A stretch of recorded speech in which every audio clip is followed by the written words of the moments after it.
les Martiniquais ont eu droit à une énième augmentation du prix des produits pétroliers, dans l'indifférence totale des principaux médias qui, pourtant, depuis le 1er septembre 2024, ont décidé de nous tenir en haleine sur la vie chère, de manière sélective et délibérément orientée.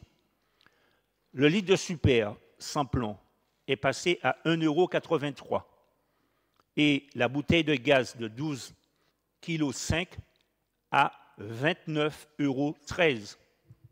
Or, chers collègues, ne nous voilons pas la face, la vie chère en Martinique, c'est la juxtaposition d'un système de profitation multiple qui dépasse largement la seule grande distribution.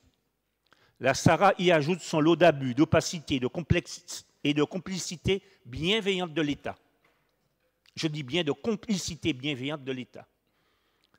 Alors que les Martiniquais payent le carburant avec un surcoût de 14,6 centimes par litre à cause du raffinage. Depuis 2018, plus de la moitié des volumes de carburant routier mis à la consommation sont déjà raffinés. Sans vacabonnagerie, macaviri répété. Depuis 2018, plus de la moitié des volumes de carburant routier mis à la consommation est déjà raffiné. Pire, les actionnaires de la SARA sont également les compagnies pétrolières qui organisent dans la plus grande opacité la distribution de gros et de détail dans les réseaux, dans leur propre réseau de stations-service. Nous sommes donc, nous Martiniquais, pieds et mains liés aux grandes compagnies pétrolières et le prix du plein d'essence exprimé représente chaque mois 11,2% du salaire moyen mensuel des Martiniquais.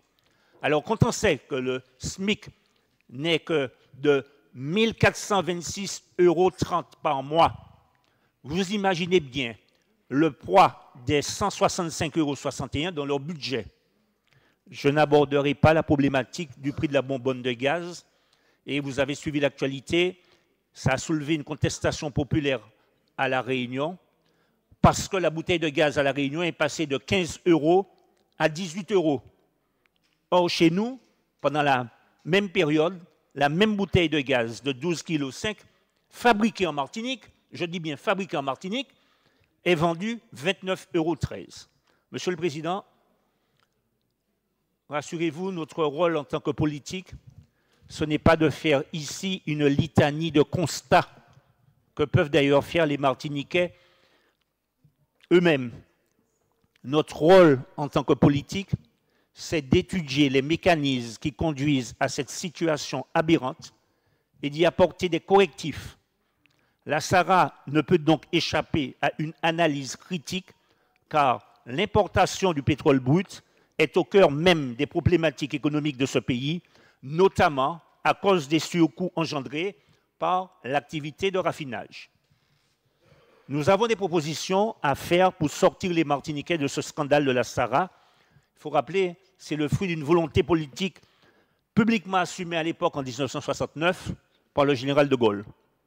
N'est-il pas temps de mettre la SARA à l'ordre du jour de notre agenda politique? Monsieur le Président, à cet effet, envisagez-vous de l'inscrire au prochain congrès des élus de Martinique?